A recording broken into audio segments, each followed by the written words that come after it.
सड़क पर नमाज नहीं पढ़ने को लेकर बसपा के मेयर प्रत्याशी रहे सलमान ने कहा कि यह सब चिढ़कर और डराकर किया जा रहा है। मुस्लिम समाज को डरा हुआ दिखाया जा रहा है। अलीगढ़ में ईद उल अजहा की नमाज शाल जमाल ईदगाह के बाहर रोड पर नहीं पढ़ाए जाने पर वह वहां पुलिस की मौजूदगी होने को लेकर अलीगढ़ से बहुजन समाज पार्टी के महापौर प्रत्याशी रहे सलमान शाहिद ने सरकार पर तीखी टिप्पणी की है। उन्होंने कहा कि कई ऐसे प्रभु होते हैं जिनसे सड़क पर यातायात बाधित होता है या सड़क पर यातायात को डाइवर्ट किया जाता है, लेकिन 2 से 5 मिनट की नमाज के लिए पुलिस की मौजूदगी कर दी जाती है और लोगों को नमाज नहीं पढ़ने दी जाती है।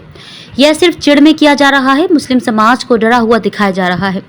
सड़क पर नमाज कोई पढ़ना नहीं चाहता, लेकिन जब कोई नमाजी लेट हो जाता है तो 2 से 3 मिनट के लिए वह अपनी नमाज सड़क पर अदा कर लेता है। इसको लेकर जबरदस्ती का हंगामा किया जा रहा है, जबकि यह कोई नई प्रथा नहीं है। सैकड़ों सालों से ऐसा होता चला आ रहा है। दोहरा चरित्र मुसलमानों के लिए अपनाया जा रहा है। विदेश में जाकर लोकतंत्र की दुहाई देते हैं, लेकिन अपने देश में कुछ और ही चल रहा है। हमारी नेता बहन कुमारी मायावती सबको साथ लेकर चलती हैं और सर्वजन हिताय सर्वजन सुखाय की नीति पर काम करती हैं। ज्ञात हो कि 2 महीने पहले अलीगढ़ में ईद उल फितर की नमाज शाह जमाल ईदगाह पर ऊपर कोट जामा मस्जिद के पास सड़क पर पढ़ी गई थी, जिसके बाद 2 अलग अलग थाना इलाकों में सड़क पर नमाज पढ़ने को लेकर दर्जनों लोगों पर मुकदमा लिखा गया था, जिसको लेकर प्रशासन ने इस बार सख्ती करते हुए वह मुस्लिम समाज के प्रबुद्ध लोगों से वार्ता करने के बाद ईद पर नमाज सड़कों की जगह मस्जिदों के अंदर व ईदगाह के अंदर कराने की अपील की थी, जिसके बाद पहली बार अलीगढ़ में शाह जमाल ईदगाह के सामने सड़क पर नमाज नहीं हुई थी। बीएसपी के पूर्व मेयर प्रत्याशी मोहम्मद सलमान शाहिद ने इसका विरोध करते हुए कहा कि यह शासन प्रशासन की तानाशाही है। जिस तरीके से लोगों को नमाज पढ़ने से रोका गया है, यह कतई बर्दाश्त नहीं किया जाएगा। यह कोई नई प्रथा नहीं है। बरसों से लोग ईद की नमाज सड़क पर पढ़ते हैं। यह कारण है कि मस्जिदों में जगह पूरी होने के कारण जो व्यक्ति जमात खड़ी हो जाती है तो उन्हें जगह न मिलने के कारण वह सड़क पर ही जनामाज बिछाकर अपनी नमाज पढ़ लेते हैं। नमाज में सिर्फ 10 मिनट लगते हैं, उससे शासन प्रशासन को काफी दिक्कत हो जाती है। शासन दोहरा रवैया अपना रहा है। एक तरफ देश के प्रधानमंत्री मुस्लिम देशों में जाकर मुस्लिमों के हक की बात कर रहे हैं और मस्जिदों में जा रहे हैं, वहीं उत्तर प्रदेश सरकार के मुख्यमंत्री और देश में मुसलमानों के साथ जुल्म हो रहा है। जिस तरीके से लोगों को नमाज पढ़ने से रोका जा रहा है, रास्तों में पुलिस की गाड़ियां बैरिकेडिंग लगाकर लोगों को नमाज से रोका गया है, यह निंदनीय है। वहीं हमारी सरकार में इस तरीके का कोई भी मुस्लिम समाज को कोई दिक्कत नहीं आई थी। हर वर्ग के लोगों को सम्मान पूरा मिला है और अगर हमारी सरकार आती है तो हर वर्ग के लोगों को पूरा सम्मान मिलेगा, किसी के साथ कोई परेशानी नहीं आएगी। सलमान शाहिद ने यह भी कहा कि यह सिर्फ एक वर्ग का उत्पीड़न हो रहा है, कभी अजान को लेकर तो कभी नमाज को लेकर, लेकिन कुछ दिन बाद ही कांवड़ियों के लिए 3 दिन रोड बंद या डाइवर्ट करा देते हैं जब कोई परेशानी नहीं आती। तमाम रोड पर आवागमन में दिक्कत होती है, तमाम डीजे बजते हैं, शोर शराबा होता है और तमाम स्टॉल लगते हैं, तब कोई प्रशासन और शासन को दिक्कत नहीं होती।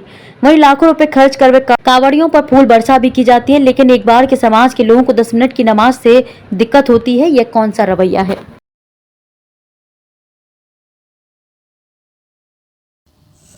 मैं आपको बताना चाहता हूँ, आज शाह जमाल ईदगाह पर ईद की नमाज को लेकर जो प्रशासन द्वारा अव्यवस्था की गई थी, जिसमें उन्होंने अपने ट्रक खड़े कर दिए थे, बैरिकेडिंग कर दी थी। नमाजियों को ईदगाह पहुंचने से पहले नमाजियों को ये बताया जा रहा था कि ईदगाह में जगह नहीं है। कोई भी व्यक्ति सड़क पर नमाज नहीं पढ़ना चाहता, चूँकि जब जमात खड़ी हो जाती है या जगह नहीं होती है तो 2 मिनट की नमाज होती है, 2 से 3 मिनट की। तो सड़क पर अगर जमात खड़ी है और जगह है तो वो व्यक्ति जो लेट हो गया है वो जानमाज बिछाकर सड़क पर नमाज पढ़ लेता है, और ये सैकड़ों सालों से चला आ रहा है। इस पे ना तो कोई नई प्रथा थी, इसको इंटेंशनली ऐसा लगता है जैसे कोई चिढ़ है कि ऐसा नहीं करने दिया जाएगा, जबकि कोई आदमी सड़क पर पढ़ना ही नहीं चाहता, लेकिन उसको इंटेंशनली इस तरह का हाइप क्रिएट किया गया, ऐसा डर का माहौल पैदा किया गया। तो ये भारत के स्वस्थ लोकतंत्र के लिए अच्छा नहीं है। आपके चैनल के माध्यम से कहना चाहता हूँ, हमारे देश में हम सभी लोग महाशिवरात्रि पर जो कांवड़ यात्री जल लेकर आते हैं, उनके लिए 2-2 दिन सड़क पर कैंप लगाते हैं, सड़क पर जो है डायवर्जन करते हैं, सड़क पर जो लोग निकलते हैं उनको तमाम असुविधा का भी सामना करना पड़ता है। तमाम ऐसे पर्व हैं, कोई चाहे शोभा यात्रा हो, चाहे वो जागरण हो, तमाम ऐसे पर्व हैं जो सड़क पर सड़क के यातायात को बाधित कर कर वो पर्व मनाए जाते हैं, तो सिर्फ एक नमाज से ऐसी क्या चिढ़ है, एक नमाज से ऐसी क्या इंटेंशनली उसको रोका जा रहा है। एक तरफ तो आप देश में इस तरह का माहौल पैदा कर रहे हैं, दूसरी तरफ विदेश में जाकर हिंदुस्तान के लोकतंत्र की दुहाई देते हैं। ये दोहरा चरित्र नहीं चलेगा। जो आपका चेहरा देश में है वही चेहरा विदेश में होना चाहिए, या जो चेहरा आप विदेश में आप दिखा रहे हैं कि हम सबको साथ लेकर चलते हैं, उसी चेहरे को आपको देश में दिखाना पड़ेगा, तभी जाकर लोग आप पर विश्वास कर पाएंगे। क्या लगता है जिस तरीके से मुसलमानों को नमाज नहीं पढ़ने दी जा रही है, तो कि आप क्या मानते हैं इस चीज़ को लेकर? मैंने आपको बताया ना, एक डर का माहौल पैदा किया जा रहा है, और ये डर सिर्फ लोकसभा चुनाव के मद्देनज़र मुस्लिम समाज को डरा हुआ दिखाकर एक समाज का हितैषी बनने का श्रेय लेने की होड़ लगी हुई है। जबकि नमाज ना तो कोई ऐसी प्रथा थी कि जो नई प्रथा शुरू करने जा रहे थे। कोई भी नमाजी सड़क पर नमाज नहीं पढ़ना चाहता, लेकिन जब वो लेट हो जाता है, जमात खड़ी होती है, तो जानमाज बिछाकर अपनी नमाज पूरी कर लेता है। ये प्रक्रिया 5 या 10 मिनट की होती है। आप देखिए, कोई भी कार्यक्रम हो, आप 2 दिन के लिए सभी के लिए एक समान होना पड़ेगा।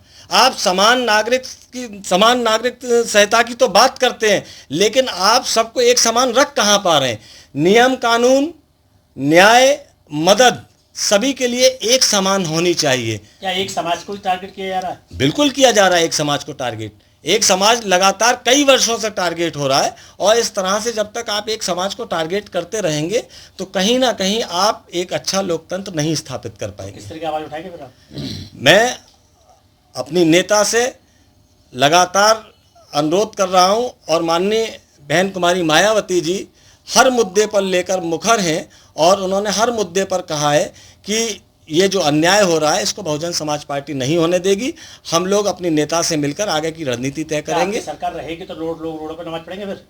मैंने आपको कहा ना, रोड पर तो नमाज कोई पढ़ना ही नहीं चाहता, लेकिन अगर कोई व्यक्ति नमाज के लिए लेट हो गया, अगर वो नमाज रोड पर पढ़ रहा है, उस रोड पर किसी दूसरे का आवागमन नहीं है, जहां शाहजमाल ईदगाह है उस ईदगाह पर किसी दूसरे समुदाय का जाना आना भी नहीं है, ना वहाँ कोई अस्पताल है, ना वहाँ कोई सरकारी दफ्तर है, ना वहाँ किसी की फैक्ट्री है। उन्हीं लोगों का आवागमन है, और जो आवागमन हो रहा है वो नमाज के लिए हो रहा है, उसको रोका जा रहा है। आपकी सरकार आई 2024 के अंदर, आपकी जो सरकार बनती है, तो आपके द्वारा सड़कों पर नमाज पढ़ने से नहीं रोका जाएगा? हम सबको साथ लेकर चलेंगे।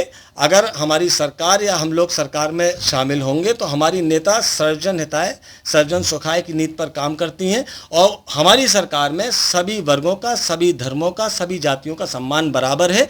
हम लोग हमेशा से डर के माहौल को ख़त्म करने के लिए काम करते हैं, और माननीय बहन जी ने हमेशा आम जन के बीच जो डर बना हुआ था उस डर को ख़त्म करने का काम किया है।